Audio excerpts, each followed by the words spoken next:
Está começando o Meu Patrimônio, o podcast da O2 Capital, onde a gente aborda diversos assuntos relacionados à construção, gestão e preservação do seu dinheiro. Meu nome é Rafael Amantini, eu sou host aqui do programa e hoje conto mais uma vez com a presença ilustre do meu sócio, Felipe Chad. E aí, beleza? Bom, Fê, como você tá? Tô bem. Hoje, mais um dia com o nosso outro sócio também, né? Outro sócio também tá aqui. Meu sócio cofundador, o homem de poucas palavras e muitas atitudes. Falei que eu ia aparecer mais esse ano. Falou. Segunda vez dele aqui no programa. A meta dele esse ano é participar de 50 podcasts. Tá vendo só? Já é o segundo. É isso aí, cara. Começo de ano bastante corrido, né? A gente fala que começo de ano pra gente é que nem academia, nutricionista. Todo mundo quer mudar de vida, investir melhor. É isso aí, cara. Então, estamos correria, mas estamos aqui presente, né? Cumprindo a nossa agenda aqui de programas. Hoje a gente tem um convidado que tem uma história também bastante interessante, tem bastante a agregar para as pessoas que estão escutando. Acho que é importante falar o seguinte, o último episódio, a gente fez, antes de apresentar o convidado, vamos fazer um suspense. A gente fez 2 episódios com empreendedores, que foi, só para relembrar lá, o Lucas Witzler, maior comercializadora de varejo do Brasil, uma das maiores, top 5, e o Léo da Seto, uma das maiores empresas de marketing de embalagem do Brasil, empreendedores locais que tem destaque nacional, essa é a pegada nossa. Daí a gente fez um episódio que foi o último, que foi um bate-papo nosso para falar um pouco de cenário, etc. Né? Foi legal também. E agora a gente volta com histórias empreendedoras. E agora uma história um pouco diferente. Posso apresentar ou você quer apresentar? Pode apresentar. Vou apresentar aqui então, a honra de apresentar Diogo Zopponi. O Diogo é diretor da Zopponi Engenharia. A Zopponi Engenharia é uma empresa que também nasceu em Bauru, assim como a Witzel, assim como a Cetro. E aí a pegada é diferente pelo seguinte. As outras duas que a gente conversou eram startups. Não startup no sentido moderno da coisa, assim, empresa lá que não dá lucro, tal, empresas consolidadas, mas empresas novas, né? E a Zopponi tem 30 anos, é isso, Diogo? Bom, primeiramente aí, boa noite a todos. Obrigado, Vitor, pelo convite, Rafa, Chad, grandes amigos aqui, é um prazer. No começo até quase não aceitei o convite aqui, falei pro Vitão que eu não sou founder, não é muito a minha história, mas que seria bacana participar sim, tá? O Zopponi aí tem 35 anos de 35 história. anos, tá? É legal, é muito legal isso, cara, porque no Brasil, cara, as empresas não duram. E a Zopponi está aí para mostrar que as empresas podem durar. O Diogo faz parte da segunda geração da família fundadora da Zopponi. Foi fundada pelo pai dele, a gente vai conversar sobre isso também daqui a pouco. Mas é uma empresa de segunda geração. Eu conheci lá o pai do Diogo, a gente conversou algumas vezes lá. E aí, você é formado em engenharia, né? Daqui a pouco a gente vai falar um pouco sobre você, sua formação, etc. Mas você é formado em engenharia porque a origem da Zopponi é na área de engenharia, né? A Zopponi começou e é ainda hoje uma construtora, e eu sou formado em engenharia civil. Engenharia civil, assim como o Júnior e como o Cláudio também. Todos nós temos as mesmas formações. Todos engenharia civil. Todos engenharia civil. Legal. Cara, é uma curiosidade, cara.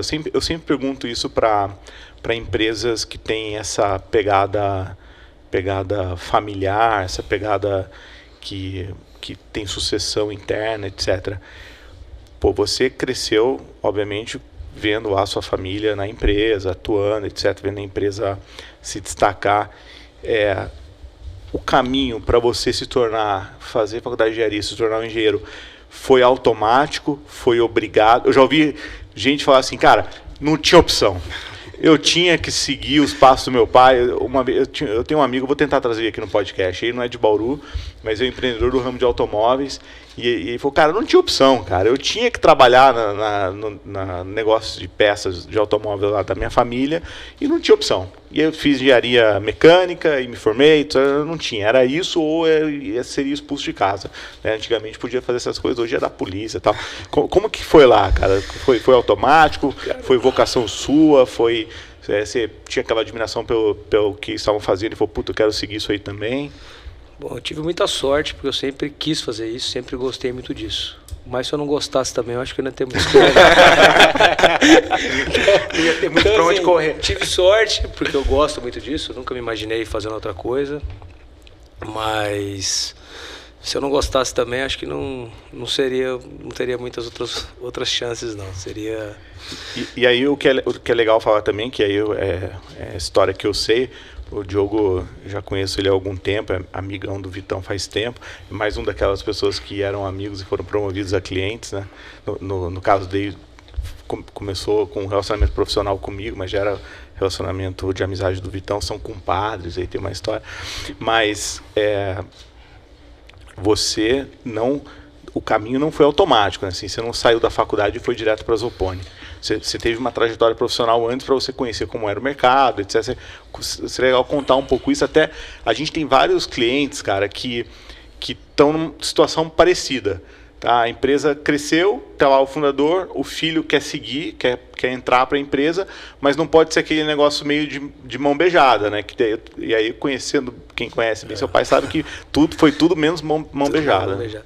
Eu tive uma oportunidade muito legal antes de eu trabalhar na Zoponi. Eu trabalhei na Tecnisa, que é uma empresa uma construtora também, uma incorporadora.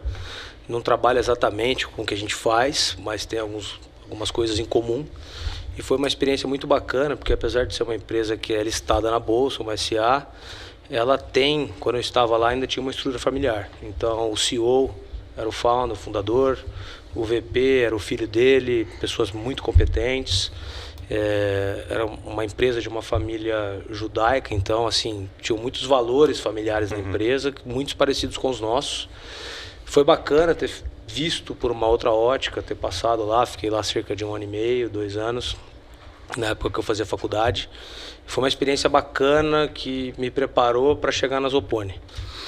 Gostaria de ter ficado mais tempo, ter passado por outras empresas, mas também tinha aquela sede de entrar logo no negócio da família, caminhar, passar por todos os estágios para poder antecipar as coisas. Mas foi muito bacana ter feito um período fora em outra empresa para poder enxergar isso. Até meu pai fala muito isso, ele sempre trabalhou na Zoponi a vida inteira, nunca trabalhou em outro lugar. A gente vai falar sobre isso daqui a pouco, isso é muito legal. Mas aí você... cara, você entrou lá na Zoponi, hoje você trabalha especificamente na área de engenharia, a Zoponi é diversificada, a gente vai falar sobre isso, mas você está na área de engenharia. Sempre foi essa área, você passou por outras áreas, fez alguma rotação lá dentro? Como que tem sido essa trajetória? Quando eu entrei na Zoponi, sempre, meu pai é um cara muito presente, né, e um cara excepcional, você conheceu ele. E ele fez questão da gente fazer um programa. Então, eu passei por vários setores, desde transporte, almoxerifado, RH, contabilidade, contas a receber. Tive contato com todos os gerentes de cada departamento, até TI. Então, isso foi importante para entender a dimensão da empresa. Uma coisa é você ser filho e ir lá, outra coisa é você participar mesmo, entrar para ajudar. E depois, aos poucos, eu fui participando de algumas pequenas obras. Comecei em telecom, que foi a origem da Zoponi, acho que é bacana a gente falar disso depois. Bom, e depois fui caminhando aí em obras maiores, até chegar no que eu faço hoje, que consome quase todo o meu tempo na Zoponi, que eu toco a parte de real estate, parte imobiliária da empresa hoje, que divide em 2 empresas. As incorporações, que é mais alto padrão, e a Zemais, que está mais focada no mercado do Casa Verde e Amarelo, o antigo Minha Casa Minha Vida. Legal. Só para mudar aqui, eu estou falando aqui, mas quer que eu olhe para lá? Então, cara, pode escolher, natural. Do jeito que você preferir. Tem uma dúvida que eu perguntei. Se quiser ficar olhando pro Vitor, que é mais bonito, também pode. O cabelo tá mais arrumado. O cabelo tá mais arrumado. Eu tô olhando meu aqui, vocês estão até medo de chegar perto desse cara. Cara, assim, essa é uma dúvida que eu tenho, que eu sempre pergunto para quem tem um cargo alto, quem já tem um pouco mais de experiência, né? É sempre bom escutar. Hoje, olhando para trás, para sua carreira, para tudo que você passou, no momento que você está hoje, você acha que foi mais importante você ter visto as áreas técnicas dentro da engenharia ali, dentro do core business seu, ou a área mais comercial? O que você acha que foi mais importante para você, ou foi um mix disso tudo? E aí, pegando esse gancho, cara, aproveitando, você falou que passou por várias áreas, o que te mais brilhou? Você fez faculdade de engenharia, então óbvio que é alguma coisa de engenharia, mas o que mais te brilhou os olhos, ou brilha os olhos? Eu sempre fui bem comercial, sabe? Tá. Sempre fui tranquilo para falar com as pessoas, até tinha mais facilidade com isso, até antes no começo, do que com exatas, propriamente dito. Mas para mim foi importante ter esse processo de obra na época. Então era uma coisa que você não vive na faculdade, é uma coisa que você não aprende, você tem que fazer. E isso te dá uma visão geral do seu negócio, de onde você pode ter alguns custos, onde pode escapar alguma coisa, que às vezes no escritório, um cara comercial não tem essa noção. Tá? Isso é uma coisa que meu pai passou muito para mim, porque ele sempre fez tudo. Então ele fala assim, do começo eu dirigia até o caminhão. Então assim, eu sei todas as etapas até chegar no comercial. E ele fala, você que é empresário, você tem que ser um pouco de tudo. Você tem que ser engenheiro, você tem que ser comercial, muitas vezes você tem que ser advogado, porque hoje tudo é contrato, então você tem que se dividir. Então, nessa linha, o que mais brilha os olhos, obviamente, o comercial é muito gostoso, mas eu acho que o que me ajudou muito aí foi essa parte de obras mesmo, de participar das obras e ver uma outra ótica que você não aprende na faculdade. Perfeito, perfeito. Beleza. Vou falar um pouco da origem da Zopone. Então, a empresa tem 35 anos, foi fundada lá pelo Júnior, pelo Cláudio. Quando você visita a Zopone, a última vez que eu fui lá, faz um ano mais ou menos, tem lá contando a história. Tem a história do cheque da faculdade, lá, que é uma história bacana. Se você contar essa história. Bacana, cara. Meu pai e meu tio, eles são do interior de São Paulo, acabaram se mudando para Bauru muito novos. E meu pai fez faculdade de engenharia, né? Minha avó era professora pública, meu avô era comerciante. E ele se formou na USP. Na época ele se formou, tinha um prêmio para o melhor formado, melhor TCC, e ganhava um cheque do governador. E na época ele ganhou esse cheque, seria hoje como algo em 10 mil reais ou 15 mil reais, alguma coisa do tipo. E a partir desse cheque ele ganhou, ele acabou fundando a Zopone. Meu tio ainda estava na faculdade. Depois que meu tio se formou, ele foi e se juntou ao meu pai na Zopone. E estão juntos até hoje, exatamente na mesma posição. Você entra na sala, meu pai à sua direita, meu tio à sua esquerda. Sempre foi assim. Muito legal. E na entrada, né? Na entrada. Na entrada, você vai nas empresas, a sala do dono, lá do diretor. Sempre fundo, na né? entrada, porta aberta, tudo de vidro, livre acesso. Você já foi lá? Não. Você entra na Zopone, tem recepção. Cara, e tudo super modesto, assim, né? Tudo bem pé no chão pra caramba. Você entra na Zopone, tem uma recepção, passa a recepção, tá a sala, tá o pai dele ali. Já é a primeira sala. É outra pegada. O pessoal né? erra a saída e entra na sala. E aí eles fundaram a empresa para ser uma construtora, né? Na verdade, eles começaram fazendo pequenas obras, reforma de orelhão, reforma de banheiro, construíram algumas casas para alguns conhecidos, fizeram uma obra até da Multiportas, que por coincidência, é o pai da esposa do meu tio. Na época nem eram namorados, tudo, então faziam esse tipo de obras mais simples, até que eles chegaram em um momento onde eles entraram no mercado de telecomunicações, que foi talvez a grande virada de chave da Zopone na época. Fazer obra para telecomunicações. Isso, na época no Brasil você não tinha muito telefone. Telefone, aí é mais a época do Chad, né? Não é Eu lembro bem, tinha que declarar no imposto de renda. Assim, telefone era uma coisa muito cara, linha de telefone. Quem tinha um celular era muito rico. Então você não tinha muito isso. E até que tinham pequenas obras voltadas para isso, que eram as torres de celular. A Zopone acabou fazendo alguma dessas obras. E a história até é engraçada. Uma dessas obras aí, essas obras tinham uma ligação com a AT&T dos Estados Unidos. E parece que a AT&T demorou para enviar esses valores para pagar essa obra. E eles não receberam. E era um site, né? O site que a gente chama que é a torre, que hoje é uma obra muito simples para nós, mas que na época para eles não sabiam, era um super faturamento para a empresa, e os caras não pagavam e eles iam quebrar. Então precisava receber. E aí meu pai foi até São Paulo conversar com esses diretores dessa empresa na época. E lá, quando ele estava lá esperando o cara, procurando o cara atendeu ele e falou para ele, vai ter um boom no mercado de telecomunicações, vai entrar o celular no Brasil como é nos Estados Unidos, nós vamos fazer uma ampliação da malha, da rede, você fez uma obra muito boa, quero saber se você tem interesse em pegar outras obras. Esse site que ele fez, na época, eu acho que esse site foi até inaugurado por o governador de São Paulo da época, e era um site que tinha que ser feito muito rápido. Então ele atendeu, ele mesmo pegou a Kombi, pegou o pedreiro, foi dirigindo, passou noite e dia lá dormindo no carro, finalizaram o negócio. E ele falou topo, na época, para esse cara. E aí, a partir disso, a Zoponi foi crescendo. Ele montou, junto com o Cláudio, uma filial em São Paulo, depois no Rio, depois em Curitiba, para atender essas novas obras voltadas para a telecom. Então, no começo, a Zoponi só fazia obras voltadas para a telecom. Legal. Então eram sites, eram as instalações, as torres de celular. Era isso que a gente fazia, era o nosso negócio. Cara, você vê como as coisas se repetem, né, cara? Agora, cara. Os outros caras que vieram, o Lucas e o Léo, na ordem cronológica, né? O Lucas, só para quem está ouvindo, contextualizar. O Lucas, ouvindo, né?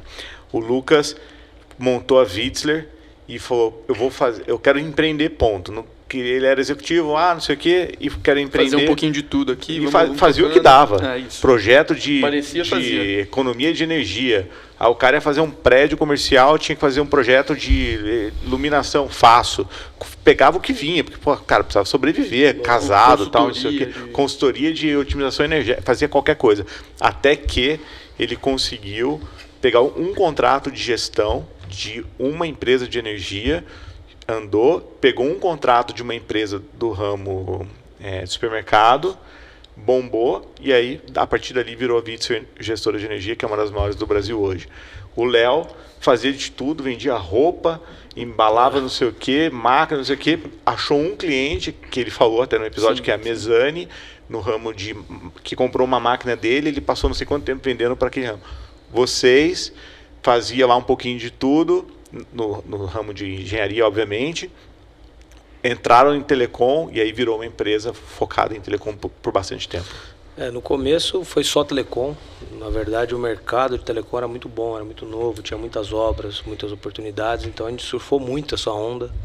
Até durante um longo período, algumas das torres de celular, elas começaram a ser da Zoponi, e nós locávamos essas torres para as operadoras. Também surgiu um novo negócio e depois a gente acabou vendendo isso para a American Tower, que é a maior gestora aí dessas estruturas que locam os pontos para essas operadoras. Mas no começo a Zoponi era isso, era telecom.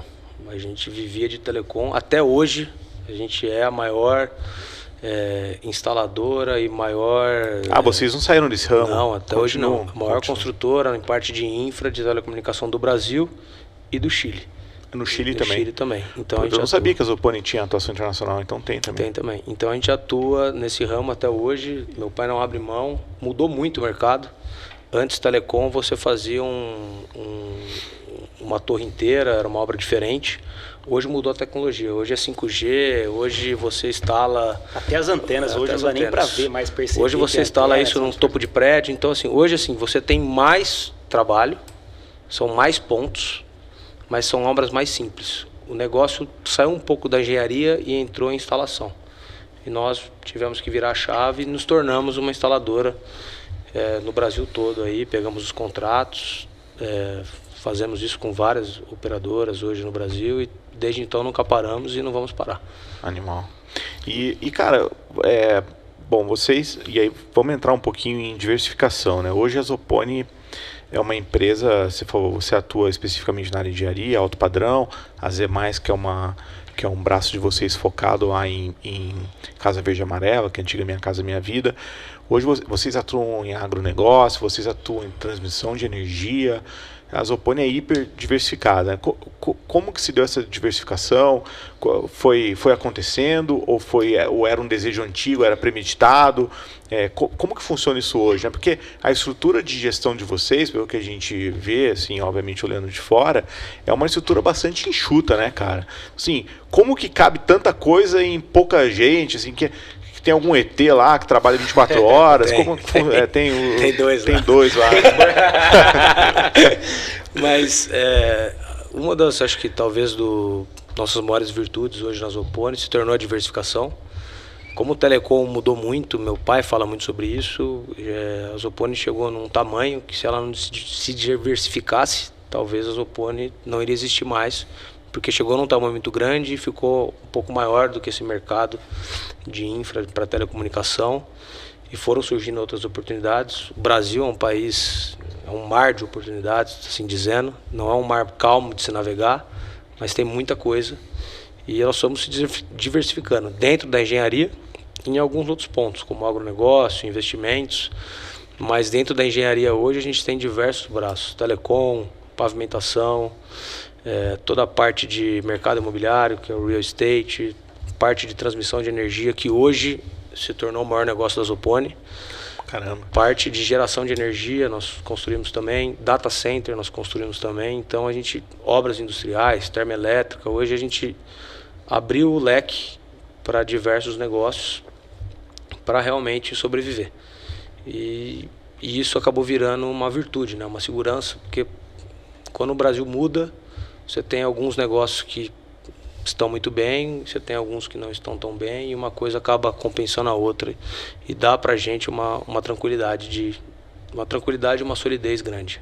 E, por exemplo, lá no agronegócio, vocês atuam tanto em grão quanto em pecuária, né? Eu já vi lá que tem leilão do agropecuária de vocês, já assistia. O agro começou há 30 anos atrás. Começou. Era uma vontade do meu pai de novo, e ele, quando começou a ganhar alguma coisa com a Zopone, depois dessa época do Telecom, ele foi desbravar o Mato Grosso, e hoje se tornou uma terra de ouro, né? Que na época não valia nada, né? Era mata, ninguém conhecia, não dava para chegar lá, e com a soja mudou tudo. Então na época eu lembro que você pagava, ele falava, pagava R$1.000 o alqueire. Nossa. Hoje pra você chegar paga lá é uma semana de estrada de terra. Hoje você paga R$150.000 o alqueire. Então assim, o asfalto mudou passa tudo. na porta. Entendeu? Passa na porta, é avião, é silo, é tudo, cidades, energia, tudo, mudou tudo, entendeu? Então quando ele foi para lá nessa época, foi mais para a criação de gado, que a gente tem até hoje. Nós temos a parte do agronegócio, da agricultura, que é para soja. E em Três Lagoas aqui nós temos a parte de eucalipto para celulose, que nós temos aí tanto a agroflorestal do campo, que é voltada, a gente tem as fazendas, a gente planta o eucalipto para vender para Suzano, e tem a Eldorado ali, que são duas das maiores do mundo. E nós também temos um viveiro próprio, que chama Terra Flora, que a gente produz. Hoje nós estamos indo, a meta nossa é produzir 45 milhões de mudas ano. A gente planta com essas mudas as próprias fazendas, e também nós temos um contrato com a Suzano. Nós fornecemos a muda para as fazendas da Suzano. Caramba. E aí a segunda parte da pergunta era como que é a estrutura de gestão de tanta coisa diversificada assim, né? Hoje... E aí, pegando até um outro gancho, Rafa, que você vê, não tem uma cartilha de gestão que atende 100% das empresas, né? Você vai conversar com um empresário que fala assim, cara, você não pode perder o foco do seu negócio. Benchimol é assim, puta case de sucesso no Brasil, inquestionável, e ele até o Gustavo Maia, que esteve aqui presente, sempre falou, cara... Nunca saiu do negócio dele, verdade. O Benchimol, cara, a história, se você já me contou a história várias vezes, eu participei lá, e no livro da história dele conta, ele chegou a cindir vários negócios que ele achava que ficava distante do core business da XP. Seguros fora vida, eles desplugaram. Cripto, eles desplugaram. A primeira tentativa de fazer cartão mandou matar, porque não fazia assim. Ele falou, cara, nosso negócio é investimento. E deu super certo, a empresa vale 100 bi e tal, não estou questionando. E aí tem um outro exemplo de hiper sucesso, que é hiper diversificado. Então, de novo, a gente estava conversando isso ontem à noite, não tem fórmula mágica, cara. Cada fórmula funciona para um jeito. Agora vamos falar um pouco da estrutura de gestão da empresa, com tantas áreas diversificadas assim, como que consegue falar, eu estou aqui falando aqui da minha muda de eucalipto, pera aí, aquele prédio lá, não sei o que, como que funciona esse negócio? Pera aí, deixa eu perguntar uma coisa, você falou das várias áreas que eles atuam, quantos colaboradores são hoje lá na Zopone? Hoje a Zopone está em torno de 5 mil colaboradores, e isso varia muito com a quantidade de obras, né? Porque tem obras, às vezes você chega a ter picos de 2 mil pessoas, Mas a gente tem um corpo aí do escritório aí, deve ser em torno de que é o corpo mais próximo ali, de 800 pessoas. São 14 a equipe, filiais. Os amigos aí, a turma. close friends ali, 800 pessoas. São 14 filiais hoje, nós estamos em Bauru, é a matriz, tá? Hoje tudo responde para Bauru. Cara, e aí, nunca teve a tentação de mudar isso para São Paulo, vão para a capital, que é mais fácil contratar, mão de obra? É mais fácil, mas meu pai sempre priorizou estar aqui. Legal sempre isso, quis estar né? aqui, sempre tudo aqui, até o escritório da fazenda central é aqui. O centro de operações de transmissão de energia da Z Energia. Legal pra caramba, eu fui lá conhecer. Que cuida... Animal, que parece vai, que tá na NASA. Muito legal. que vai tocar até a transmissão de energia do Acre, vai ser em Bauru, tudo é aqui, tudo é dentro da matriz. E a nossa estrutura é exatamente isso. A matriz, você tem diversos setores, contabilidade, RH. Meu pai nunca quis, meu pai e o Júnior e o Cláudio, eles nunca quiseram subdividir as empresas. Então as incorporações, ela vai ter o escritório dela, com o RH dela, com o time... Não.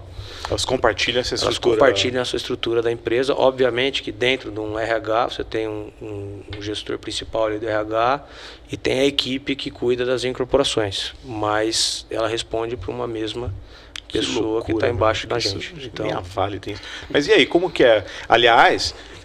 É ruim ficar falando da ex-namorada, né?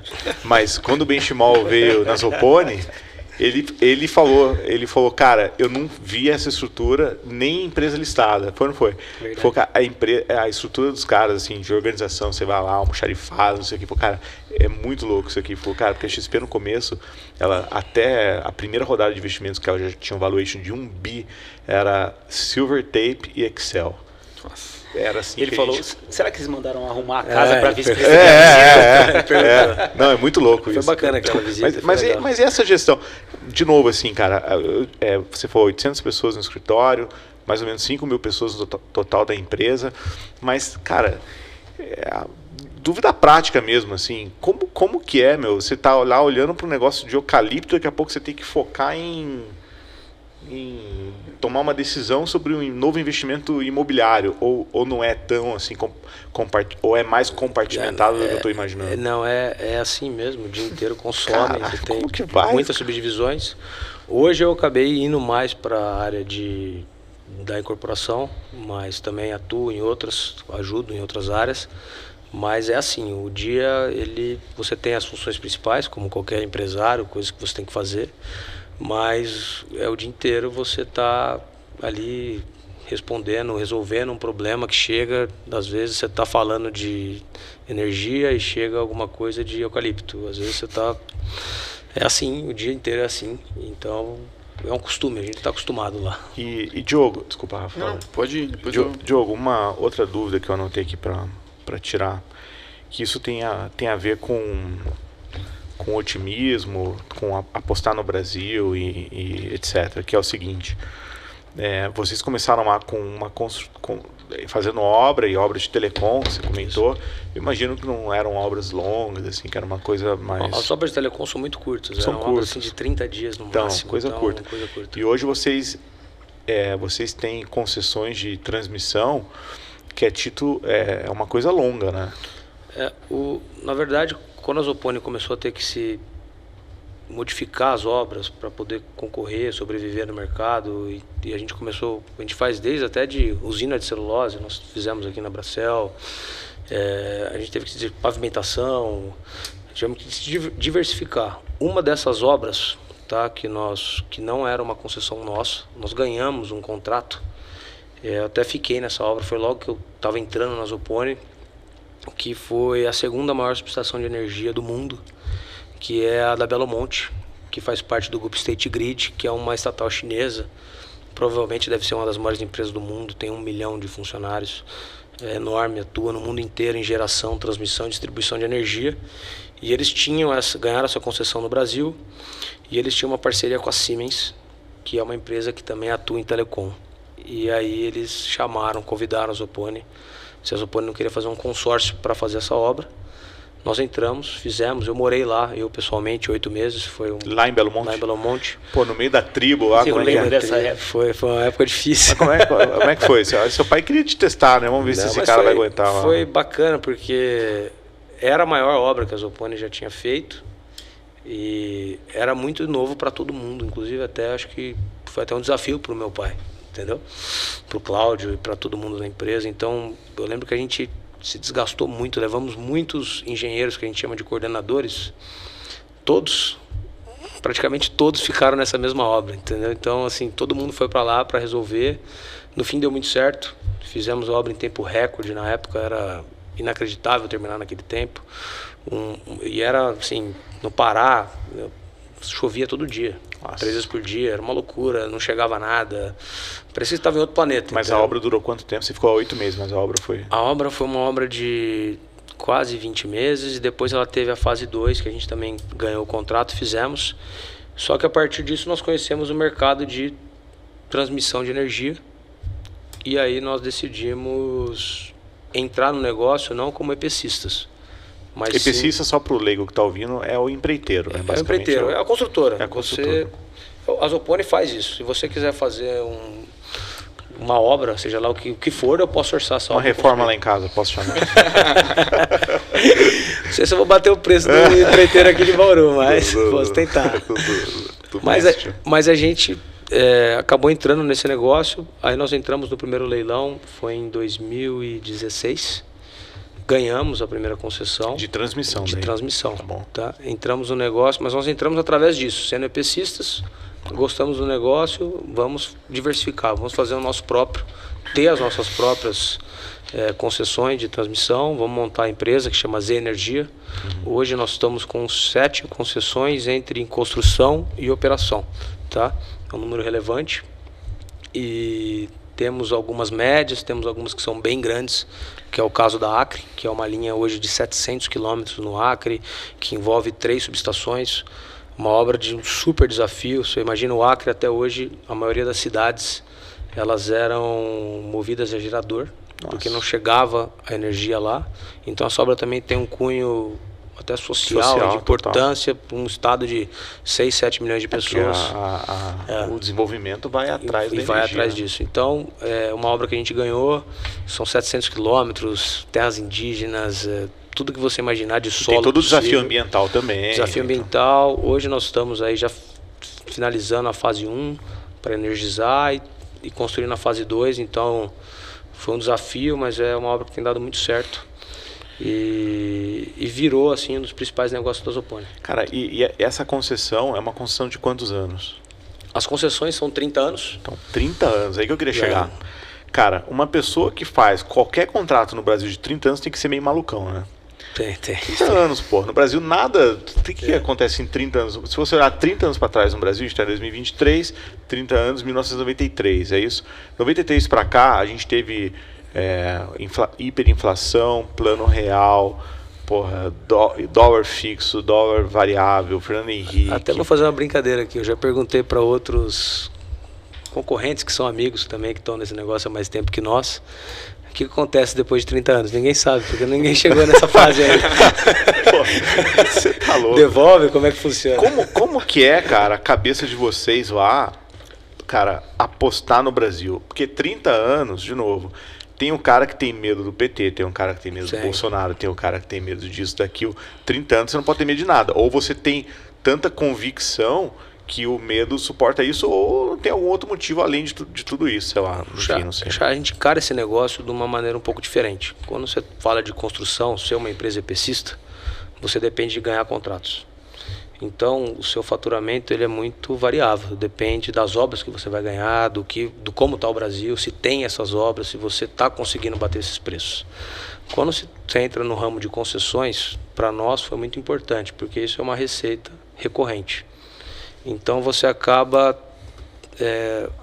aumentando e melhorando o seu portfólio, seu faturamento, o faturamento global da empresa. A gente encarou muito dessa maneira. Não só a gente está ganhando uma obra, fazendo uma obra, mas também uma forma nova de investimento, uma forma nova de faturamento, que é algo que é recorrente agora. Então, independente do que acontecer, isso é meu. Eu construí para nós mesmos vamos receber isso durante esses 30 anos. Sim. Então, uma forma diferente de encarar. E a transmissão é um pouco diferente da geração. Eu vou ver o podcast do Istro, eu acho que ele falou bastante de geração. Foi legal. Ele é PhD no assunto. A transmissão de energia, não importa se vai passar energia ou não. A nossa obrigação é fazer a obra, Tá lá. e eu provar e deixar ela funcionando. Esse é o objetivo. Então, eu não dependo muito da venda dessa energia. Então, eu tenho um valor fixado de quanto eu vou receber, uma receita anual permitida, e isso vai ser recorrente e corrigido Pelo ao longo dos IPCA, 30 ao longo anos. dos 30. Então, isso é mais seguro do Sim. que um mercado que você vende, por exemplo, energia no Mercado Livre, Sim, ou sim. que você montou um parque solar para vender para um determinado player, um contrato de 20 anos com esse cara, se esse cara quebrar, você... Sim. Entendi. O Lucas falou, Concorrência. o mercado de energia para os geradores isso é difícil, cara, para fazer novos projetos. Tá difícil. Porque com Selic a 14, 13,75% ao ano, o payback disso fica meio inviável. Fica inviável. Mas é como qualquer negócio, tem épocas que são muito boas, tem épocas que são muito ruins, e até aquilo que você falou do Benchimol lá, é que a gente insistiu em vários negócios, mas você tem que insistir. Quando a gente entrou em geração, transmissão, o mercado era muito melhor do que está hoje. As primeiras que nós ganhamos, as margens eram absurdas. O negócio mudou, mas a gente continua dançando conforme a música. E pelo que você falou...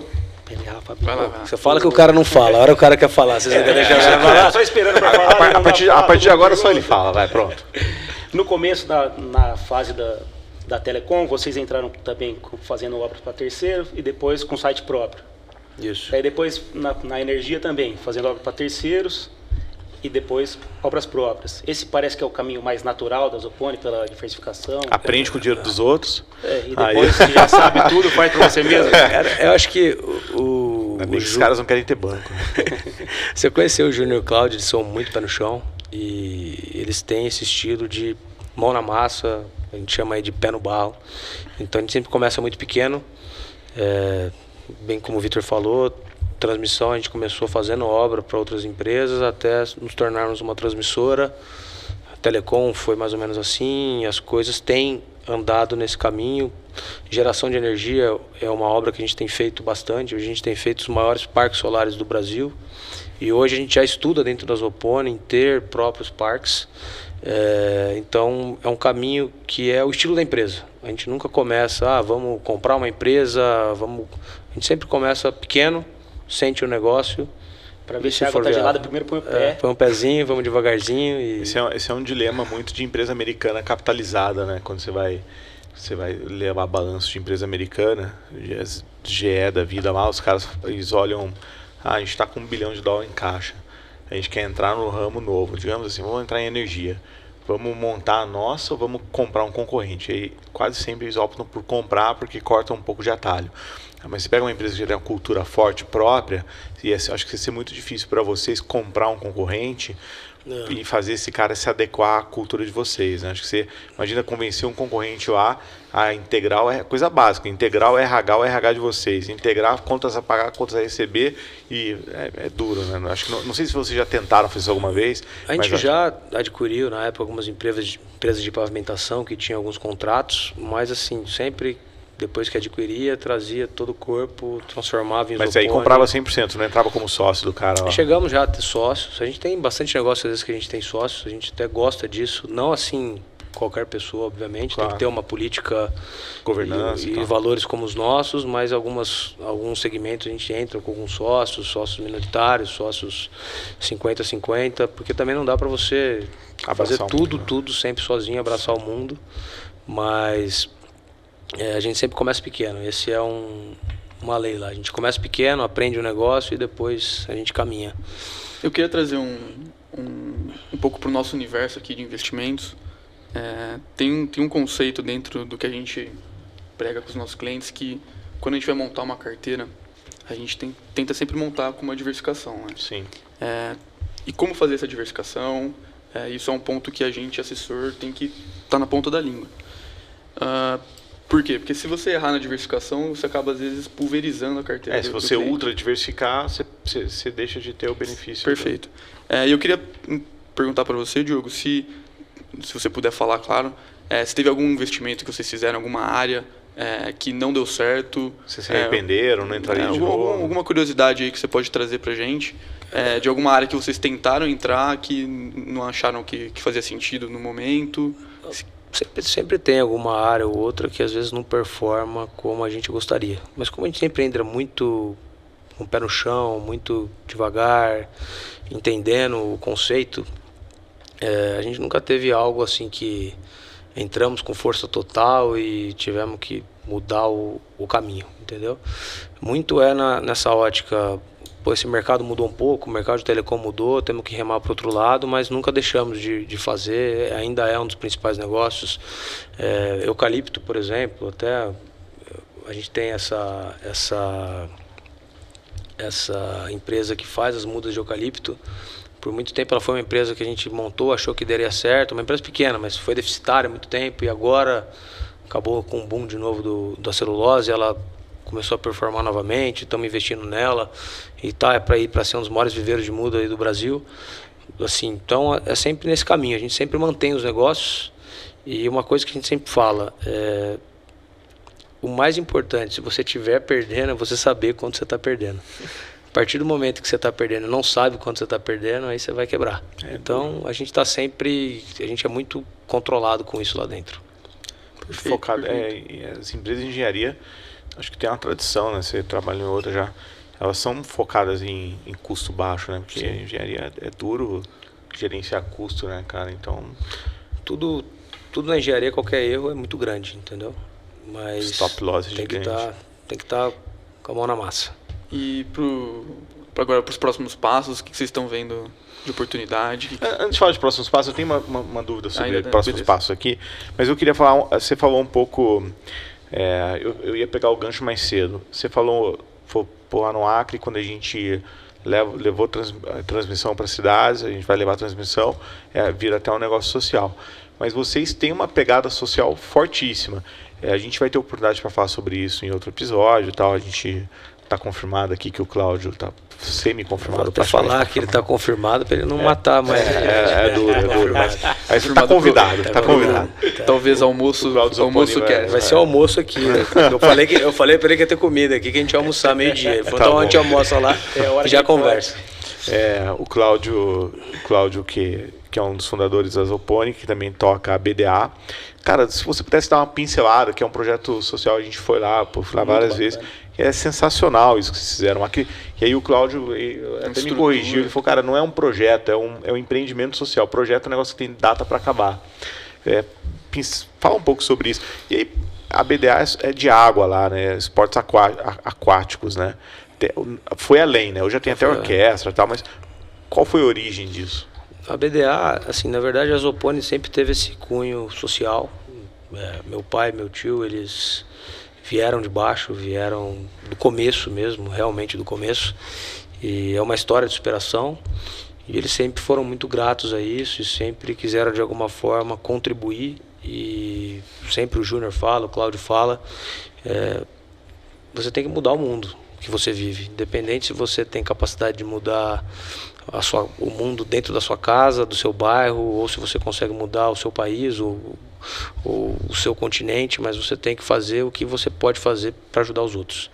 Então a BDA, antes a Zoponi fazia, até hoje, né, quando a gente tem uma obra, onde a gente tem uma filial, a gente sempre procura apoiar algum projeto social da região, até que o Cláudio, né, ele idealizou fazer a BDA voltado para esportes, mexendo com as crianças. O Cláudio e o Júnior, eles jogaram polo aquático quando eles eram novos, então eles tinham uma ligação com esse esporte. Então a BDA começou mesmo com o polo aquático, e aí a gente foi abrindo natação PCD, fomos para o atletismo, que atua lá em corrida, salto, tudo, e também entramos em música, tem o judô, tem também agora uma parceria com o basquete. Então a BDA abriu os leques, hoje são 8 mil crianças. 8 mil. 6 mil crianças em Bauru, que eles fazem questão de ser aqui.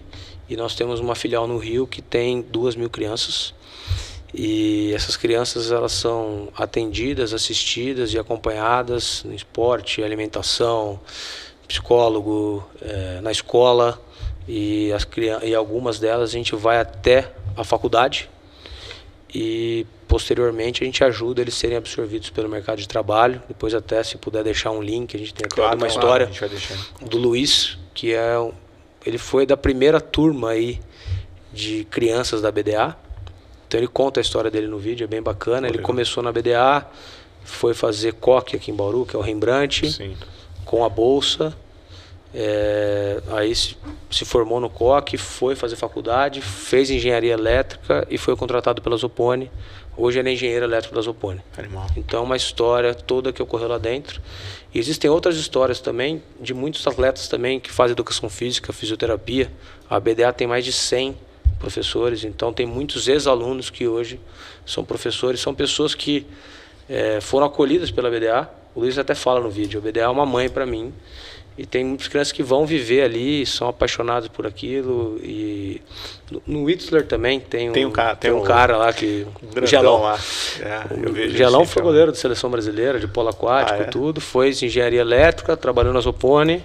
É engenheiro na Whistler hoje. E é engenheiro na Whistler hoje. É um cara da BDA formado. A BDA é a menina dos nossos olhos. Tá? É uma grande paixão aí do Júnior, do Cláudio. E o Cláudio, ele fica mais lá, ele vai todo sábado lá. O Cláudio é metódico, então ele tem os horários dele, horário de comer, de sair. E todo sábado lá, se você for 10h30 da manhã, qualquer sábado, o Cláudio vai estar lá. Ele passa lá, vê como é que tá tudo, põe umas crianças no carro, vai para a chácara dele e passa a tarde na chácara. Todo sábado ele faz isso. Legal. Metódico. Cara, e tem várias revelações na BDA, né? Tem. A gente já fala sobre isso com o Cláudio quando ele vier, mas na última Olimpíada teve o Daniel lá da maratona, né? Isso. O menino... Foi... Segunda maratona da vida dele. Ele hoje tem um recorde, se eu não me engano, ele tem um recorde de maratona entre atletas sul-americanos. Tá? Ele só perde o tempo dele, talvez, para os atletas africanos. E a intenção da BDA não é formar super campeões olímpicos, não é essa a intenção da BDA nem da Zopone, e sim formar cidadãos, tirar essas crianças da rua, dar um novo foco. Mas obviamente que com a estrutura que nós montamos lá, com todo esse acompanhamento, e saem talentos. Então hoje a gente tem aí até estava vendo hoje, uma menina que está indo fazer faculdade nos Estados Unidos para jogar polo aquático. A gente tem diversos atletas aí que realmente estão jogando polo aquático na Europa, foram passar uma temporada lá. Tem esse menino, atletismo, que é um... Na própria seleção brasileira tem vários atletas. A seleção brasileira tem vários atletas que são da BDA, então... Eu vejo no Instagram da BDA lá, sempre que tem competição, a BDA, a criançada vai competir em São Paulo, naqueles clubes famosos, Pinheiros e tal, e eles dão um couro lá, ganha. E é bacana. No começo, até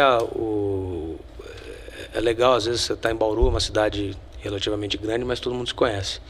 Então muitas vezes eu encontro algumas pessoas, mães de atletas, que às vezes me param na rua, a gente conversa e, a mãe vem agradecer, o filho tem 12 anos, 13 anos de idade, foi jogar no Chile, foi na Turquia. Animal. O cara conheceu 3, 4 países pelo esporte. Então, assim, você imagina como não abriu a cabeça dessa criança, a visão de mundo. Oportunidade, né? Oportunidade, tem tudo. Cara, ele falou, tem médico, tem alimentação. Cara, você tá almoçando em alguns restaurantes aqui em Bauru, restaurantes bons, cara. Tem lá a garotada da BDA, que tem a carteirinha da BDA, que eles podem almoçar. E, cara, lembrar o número, são 6 mil crianças só em Bauru. Numa cidade que tem, sei lá, 400 mil habitantes, é isso, Bauru? Acho que não chegou ainda. Uma quantidade boa. Se você for pegar por mais classe, de 1% da população de Bauru. Se você for pegar por criança, então, e na classe, na faixa etária, é uma quantidade absurda. É muita criança. E aí o Cláudio falou, uma das vezes que a gente almoçou lá na BDA, Bauru tem uma das menores taxas de criminalidade infantil do Brasil, né, cara? E aí a BDA provavelmente é uma das culpadas, né? Das culpadas não, mas a gente tem que agradecer a BDA porque tira essa criança lá, provavelmente poderia ir pro crime, fazer alguma coisa. Tira uma quantidade muito grande dessas crianças de classe mais baixa que passa um dia na rua, então passa o dia na BDA. A BDA é um clube. É o clube, não, e é um clube, a estrutura lá é melhor do que clube. Você vai lá pra piscina, mas é igual do que do clube que meus filhos fazem natação. E aqui em Bauru são 7 centros, né? Então eles têm 7 locais de treinamento, então são 6 locais com piscina, um local para atletismo. Então é bem bacana de lá. A parte de música, a apresentação de final de ano da escola dos meus filhos, eles fazem música lá na escola, né? Aí apresentaram a aula de música lá, o Cuco Quebrou a bateria. apresentou um negocinho naquele xilofone lá. E é horrível, né? Assim, a gente tem que elogiar, tá? E o professor da escola dá aula na BDA lá, o cara. E aí ele trouxe uma turma da BDA para fazer uma apresentação em seguida. Pô, a criançada da BDA toca Michael Jackson. Foi, pô, de ver, humilhou aqui a criançada da escola. Sua mulher vai brigar com você que você tá falando mal do seu filho. Eu tô achando também. Ela não assiste o podcast, né? Ela assiste, cara. A Gabi, um beijo. Não, cara, muito bom. Vamos voltar aqui na Zopone, cara, para caminhar para o final, para não tomar muito do seu tempo. Futuro da empresa, cara. O que você acha que aguarda a Zopone pela frente? Bom, vocês têm concessões lá de 30 anos, falta muito para acabar, tá começando agora, tal, então isso ainda tem bastante tempo de maturação pela frente. Mas como que não sei se vocês têm vocês fazem esse tipo de reflexão entre vocês, né, entre vocês que são acionistas lá da empresa, você tem uma irmã, você tem os primos, tal, onde que a gente quer chegar, ou se vocês deixam a coisa acontecer, se vocês querem diversificar mais, ou querem diversificar menos, ou esperar. Se tem a ambição de crescimento ainda, ou se... de 5 mil funcionários está pouco, vamos para 50 mil. Eu queria, curiosidade também, queria entender se existe ainda essa ambição, se manter o padrão que está. Uma coisa que a gente sempre prega lá dentro é que a gente não fica muito atrás de faturamento e inflar a empresa. Para nós, que somos do ramo de engenharia, o mais importante é você ter uma margem confortável. Você viu aí os preços de material, como impacta nessas mudanças, principalmente no Brasil. Então a gente foca muito em margem, em negócios saudáveis e muito mais nisso do que faturamento.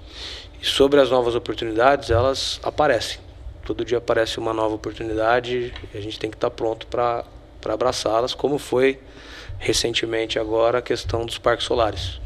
Foi uma obra que a gente foi fazer relativamente média, de um porte médio, e acabamos performando muito bem.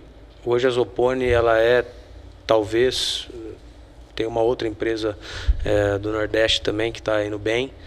Sejamos as duas maiores hoje EPCistas do ramo de parques solares. Nós estamos construindo parques aí de 650 mega hoje. O maior parque do Brasil hoje está sendo feito por nós.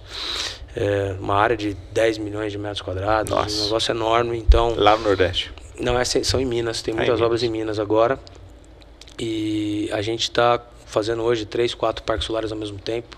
Até declinamos algumas, porque estamos com uma quantidade grande nesse negócio. Não foi um negócio que apareceu. Como pode ser que ele, daqui a alguns anos, esteja saturado de parques e isso diminua um pouco, entendeu? A gente tem que estar pronto para novos negócios. E tem negócios na Zopone que estão incubados, que a gente tem também PPP de iluminação. É verdade, iluminação. Que é a Luz do Brasil. Então nós temos 2 cidades aí relativamente, uma média, uma pequena, estão performando legal. Temos participado dos leilões, não estamos ganhando porque não estamos conseguindo a margem adequada. Não estão abrindo mão de margem. A gente até é engraçado, a Zopone, ela acaba virando meio que uma casa de negócios. Então a gente tem vários negócios lá dentro, como se fosse uma casa de investimentos. Só que em vez da gente investir, obviamente que a gente tem nossa área de investimentos, a gente acaba por fazer os negócios. Então tem alguns negócios que a gente começa a ter uma margem menor, a gente direciona o nosso foco para outra coisa que pode ter uma margem maior, um faturamento maior, uma oportunidade maior. Então a gente trabalha muito assim lá dentro. E a geração de energia, a transmissão de energia hoje está indo muito bem.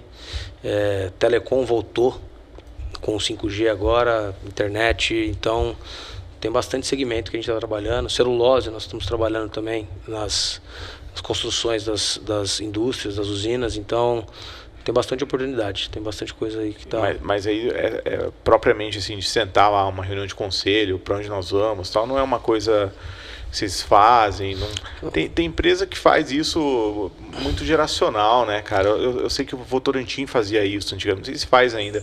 Eu lembro que eles davam entrevista, não, porque a gente sentou lá com o Jim Collins, e aí para perguntar onde a gente quer estar daqui 100 anos, é uma coisa meio ilusória, assim, utopia, porque daí o herdeiro nasce lá, o cara não vai trabalhar na empresa, monta a startup dele e vai embora. Na verdade, a gente está todo dia junto, então você já foi lá na Zopone, está todo dia na mesma sala, eu, Cláudio Júnior E eles fazem questão de ficar na mesma sala, sem divisória nenhuma. Então a gente está todo dia é uma reunião, todo dia é uma conversa, todo dia é uma análise, todo dia é um bate-papo, cada um mais na sua área, mas sim, todo mundo junto. E as definições acontecem ali. Então é ali, às vezes é num sábado que está um pouco mais tranquilo. É ali que a gente acaba definindo. Vamos participar de mais obras nesse sentido, vamos entrar... geração de energia, estamos como EPCista, vamos entrar como geradores, vamos trabalhar com isso. Então a gente trabalha muito assim lá, cada um na sua hora, que eu falo, porque o Júnior hoje ele tem mais essa, ele não se denomina CEO, ele se denomina diretor técnico geral ali da empresa. O Cláudio não se denomina CFO, mas ele é toda a parte financeira, tudo passa por ele, todos os pedidos, tudo passa com o Cláudio. Então, eles têm essas funções, eles ficam juntos ali e eu tenho a oportunidade maravilhosa de estar ali. Estou numa escola... Melhor escola que tem. Melhor faculdade, melhor que tudo. Né? Pô, eu fiz 3 reuniões com o Júnior, cada uma foi um MBA quase, cara. Assim, o Cláudio eu conversei menos, então... Então, assim, tem uma oportunidade maravilhosa de estar ali com eles e tem que saber abraçar. Eu até falo para você... Brinquei que não tinha opção, tinha que fazer aquilo, mas eu tive sorte de ser uma coisa que eu gosto muito. Sem dúvida. E os dois são super novos, super ativos, então eu tô... Muito chão pela frente. Muito chão pela frente, tem 55, 57. Então... Vixe. O Júnior nem cabelo branco tem, então... eu tá lá, entendeu? Ficar perto ali, nessa época, nessa fase é muito, muito bom, né? Eu tô vivendo aí o boom aí da empresa, estou participando, então isso é muito bacana, é uma oportunidade única, né? E se tivesse que voltar para Belo Monte com 8 meses, você voltaria? Cara, eu tenho, como as incorporações acabou aumentando muito, até foi meio por acaso, era muito pouco, a gente fazia poucos loteamentos, meu pai fez alguns loteamentos, até o primeiro que a gente fez, o Vitão foi lá, na época ele tinha um carro conversível branco. Nossa, faz uns 12 anos isso, cara. Meu pai fez um loteamento e não tinha muito, a gente não mexia muito com essa área. Eu trabalhava lá na Tecnisa, fiz meu TCC sobre empreendimento imobiliário e edificações em São Paulo. E, por coincidência, essa área cresceu bastante na Zopone. Legal. Essa área tem quase 1.000 colaboradores diretos. Hoje nós estamos com 25 projetos entre construção, lançamento e aprovação. 25. Em 10 cidades diferentes. Somando Zopones e mais. Zopones e mais. E estamos fazendo edifícios residenciais, edifícios comerciais, loteamento residencial fechado, alto padrão, loteamento aberto, shopping center nós vamos entrar, os centros comerciais abertos, os open mall e as habitações de Minha Casa Minha Vida. Também estamos dentro do real estate, nós estamos bem diversificados também e acabou que a área cresceu muito. Então, como uma outra oportunidade, surgiu essa oportunidade também dentro da empresa e hoje toma um tempo nosso lá, eu fico mais full time nisso, mas eu até, assim, é uma meta minha eu conseguir me organizar melhor para poder também estar mais presente em outras áreas, até pela oportunidade de estar vivendo isso mais próximo. Perfeito, cara. Eu vou deixar todos os links da Zopone e da BDA também aqui na descrição. Vou deixar também o link aqui do nosso site, se você quiser marcar um bate-papo com a gente. É só preencher todos os dados, nome, telefone, e-mail, que a nossa equipe vai entrar em contato com você. Vai falar com o Diogo também sobre o corte de cabelo dele. A gente o corte de cabelo dele que ele pegou com quem? Com o Vitão. Vitão. E aí o legal é o seguinte também, cara, convidado bom, e aí pros próximos, fica a lição, é o que traz presente. É isso aí, cara. É isso daí eu ia pegar agora. Eu tô olhando esse negócio, velho. Tinha até esquecido aqui, ó. Isso aqui acabou de sair. Isso aqui, cara, meu pai faz desde quando começou a empresa, ele sempre fez a agenda, o calendário e a caneta, ele nunca deixou de fazer. Isso daí pro Chad vai ser bom, cara. Todo episódio que a gente vem gravar, ele esquece de trazer o bloquinho, esquece de trazer a caneta. Aqui tem as empresas principais do grupo. Animal. Que legal. Aí tem as canetas novas aí. Aí fala um pouco. Ver? A agenda eu tô precisando. A agenda então tem até uma história legal. Se você for na sala do meu pai lá, meu pai tem uma frase que é aquela frase que tá na Zopone em todos os lugares, que é homens que trabalham no dia são bons. É legal. Como que é? Homens que trabalham um dia e são bons. Tem que ver aqui, senão eu falo errado.